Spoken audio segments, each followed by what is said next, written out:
Hello everyone, welcome back to STS, Science, Technology, Economy, Strategy 등을 고민하는 곳입니다.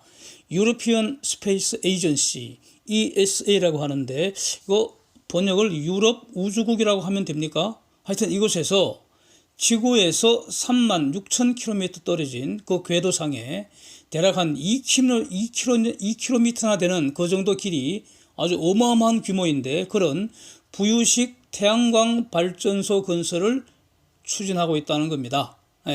Floating Solar Energy Farm입니다. 지금도 우주에서 필요한 전력을 얻기 위해서는 우주에서 태양광 발전 많이 이용하죠. 많이 이용합니다. 그래서 그 태양광 발전만으로도 우주선 만들어서 지금도 날아가고 있지 않습니까? 저 태양계로. 그래서 이것을 대량 크게 짓는 것은 현재도 기술적으로 가능합니다. 이거는 뭐 어려운 거 아니라고 생각합니다. 그런데 이걸 그 우주에서 사용할 전력은 우주에서 태양광으로 만드는 건 당연한데 우리는 지상에서 사용하려고 하는데 지상에서 사용할 전력을 굳이 우주에서 만들어 오는 것이 과연 필요하겠는가? 이런 아이디어가 왜 중요한가? 요와 관련해서 대략 한 문제가 두 개 있지 않은가 싶습니다. 이거는 이제 제가 이렇게 정리를 해봤습니다. 두 가지 문제 한번 일단 보겠습니다. One of two.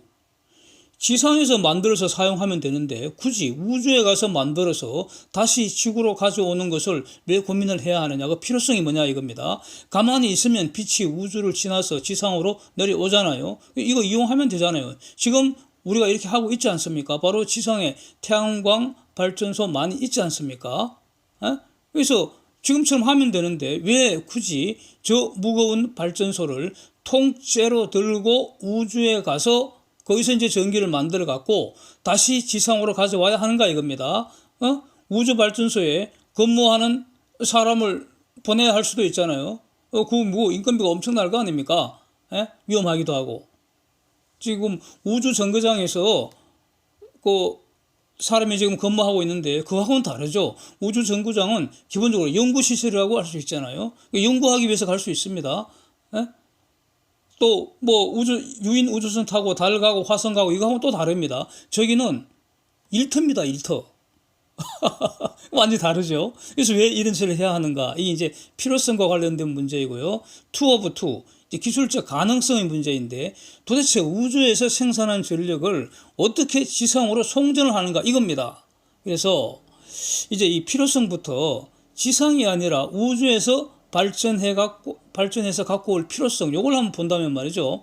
결국 이거는 경제성의 문제라고 봅니다. 다른 조건 동일할 때 그 태양 에너지는 우주 정확하게 지상 36,000km 그 공간의 태양 에너지는 지상보다는 훨씬 세다는 겁니다. 그 태양 에너지가 지구 대기를 지나서 지상에 도달하기까지 에너지가 소실됩니다. 대기 지나는 동안에 대략 10분의 1로 줄어든다는 겁니다. 즉 10개를 보내면 9개는 없어지고 1개만 도달한다는 겁니다. 그래서 같은 태양광 패널을 지상보다 우주에 설치를 하면은 발생되는 전력량이 대략 한 10배 정도 될 거다. 뭐 이렇게 볼 수 있는 거 아닙니까? 또 우주에는 비 오고 구름 끼고 뭐 이런 대기 현상이 없지 않습니까? 낮 동안에는 언제나 발전이 가능합니다.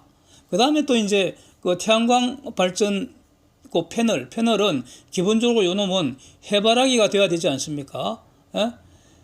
그 태양광 발전이라는 것은 그 패널에 빛이 적당한 각도로 받아야지 이제 발전이 최대가 되는데, 즉 발전 효율이 극대화가 되는데 문제는 이제 이 지구가 공전할 뿐만 아니라 자전도 하기 때문에 오전에는 패널이 동쪽을 봐야 되고요. 정오에는 이 패널이 남쪽을 봐야 되고 오후에는 패널이 또 서쪽으로 돌아가야 됩니다. 즉 태양광 패널이 해를 따라 계속 움직여야 합니다. 계속. 그 가장 정확한 움직이는 경로는 다 계산할 수 있습니다. 물론 뭐 쉬운 문제입니다. 그거는 아주 용이한 간단한 산수일 뿐이고요. 할 수 있는 건데 문제는 그렇게 하는데 이제 돈이 든다는 거죠. 근데 우주에서 하면은 그 태양광 패널을 해바라기로 만드는 그 비용이 거기는 중력도 없고 마찰도 없을 테니까 훨씬 더 용이하다, 훨씬 더 싸다 이런 겁니다. 그래서 태양광 발전 설비를 지상보다 우주에 건설하는 비용, 또 유지하는 비용, 송전 비용, 요거 다 고려하더라도 우주에서 발전하는 것이 더 싸다면 그럼 당연히 하는 겁니다. 그래서 더 싸다는 것이 이제 밝혀졌다는 겁니다. 뒤에서 보는 것처럼. 그래서 필요성 문제, 1 오브 2는 이제 해결됐고요. 이제 2 오브 2. 이거 진짜 어려운 문제입니다. 우주 발전소에서 생산한 전력을 어떻게 지상 변전소로 보낼 거냐, 송전할 거냐 이겁니다. 지상에서 그 발전소에서 발전한 거를 다른 지역 그 변전소로 보내는 방법은 뭡니까? 땅을 따라서, 즉 수평으로 송전선 깔아버리는 건데 우주까지 수직으로 송전선 설치할 수 있겠습니까? 에? 이거 뭔가 딱 직관적으로 안 될 것 같죠? 일단 중력 때문에요, 송전선 지탱을 못할 것 같지 않습니까? 그 다음에 바람이 불면 어떻게 되겠습니까? 이거 태풍 불고 하면 어떻게 되겠습니까? 그래서 유선 송전은 이제 일찌감치 포기해야 되는 것이고요. 유선이 안 된다면 이제 남는 것은 무선밖에 없습니다. 무선 전력 송전이 가능하겠는가 이겁니다. 이건 매우 도전적인 겁니다. 이런 게 만약에 된다면은 그야말로 이제 세상이 확 뒤집어지는 겁니다. 게임 체인저 기술이 되는 겁니다. 근데 이거를 유럽 에어버스에서 하고 있다는 것이고요. 대략 20년 이내에 상용화하려고 지금 어마어마한 그런 꿈을 지금 꾸고 있다, 이런 내용입니다. 이게 된다면은 24시간 365일 태양광 발전 이용이 가능합니다. 36,000km 그 궤도상에 적당하게 한 서너 개 배치해 버리면 되지 않습니까? 이렇게 되면은 탈탄소 완전 최고 좋은 청정 에너지를 원자력 전기보다 더 저렴하게 사용할 수 있게 된다, 이런 뜻입니다. 그래서 탄소 전쟁의 어떤 기본 패러다임이 완전히 바뀌지 않겠습니까? 와, 참 대단한 자심입니다. 하여튼 그런데 이제 여기서 그럼 어떻게 할 거냐 이겁니다. 무선 전력 전송 기술. 근데 이게 사실은 지금도 익숙하게 우리 주위에서 사용되고 있는 기술입니다. 한편 보면 가령 TV나 라디오 전파 이런 겁니다. 와이파이, 또 5G나 LTE 이런 거, 즉 방송이나 휴대폰 이런 거, 아니면 이제 무전기 같은 이런 거, 아니면 그러니까 전자레인지 이런 거, 마이크로웨이브 오븐 이런 거. 그런데 그 특징은 현재의 이런 무선 전력 방식은 에너지가 모든 방향으로 차별 없이 골고루 확 퍼뜨려 본다는 겁니다. 우리는 이제 그걸 이용하고 있는데, 문제는 우주 발전소에서 지상 변전소로 전력을 무선으로 내려보낼 때는 저렇게 되면 안 된다는 거죠. 우주 발전소에서 송전용 안테나가 있을 테고 땅에 전력 수신 안테나가 있을 텐데 그곳으로만 보내서야 합니다. 온 사방으로 골고루 보내면 안 된다는 겁니다. 그래서 이런 기술, 이와 관련된 것이 언뜻 떠오르는 게 이제 레이저 기술입니다. 레이저. 그래서 지금 현재 에어버스에서 하고 있는 무슨 짓을 하고 있는가? 두 가지 기술.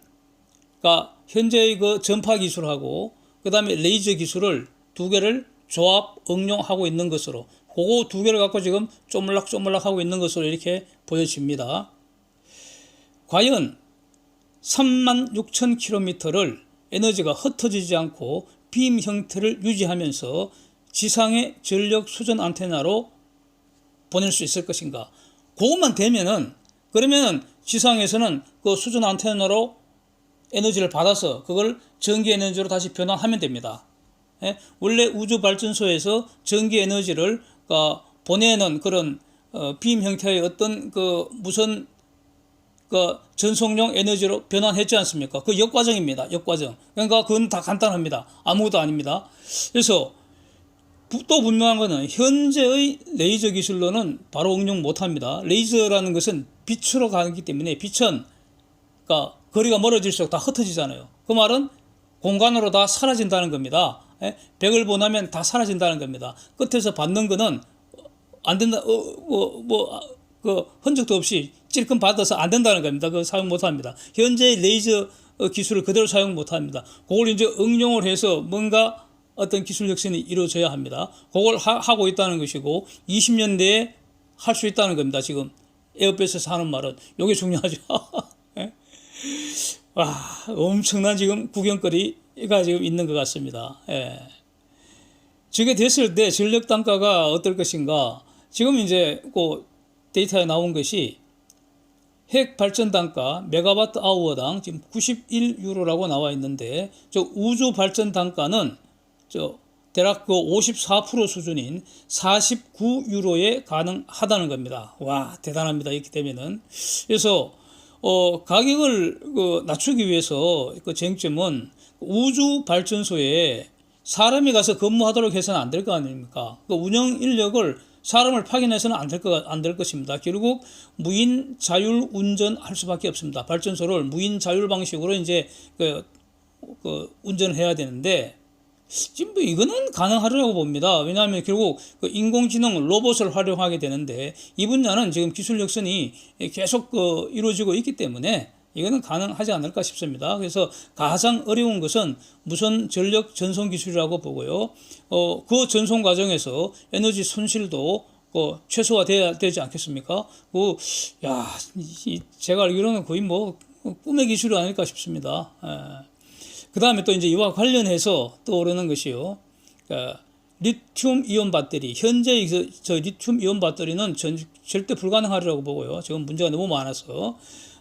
그래서 저걸 이제 리튬 이온 배터리를 대체하겠다. 저거 쫓아내버리겠다. 못 쓰겠다. 갖다 버리고 새로 쓰려고 이제 연구하고 있는 게 바로 전고체 배터리 아니겠습니까? 근데 이 전고체 배터리는 지금 조그만한 용량, 그러니까 장난감, 완구용으로는 지금도 가능한 것 같은데 대용량으로는 아직 오리무중입니다. 언제 될지 아직도 알 수가 없습니다. 이게 문제인데, 그래서 만약에 언젠가 이 전고체 배터리도 대용량으로 상용화되고, 그 다음에 로켓 기술에서 지금 로켓 추진하는 방식에 지금처럼 저런 뭐 액체연료, 고체연료 이런 거 쓸 게 아니고 전자기력을 이용할 수도 있습니다. 로켓 추진하는 방법 중에.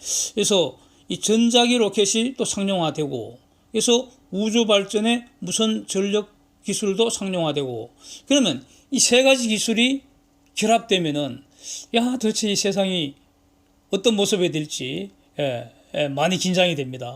아주 앞으로 계속 한번 구경을 해보겠습니다. Thanks for watching. See you next.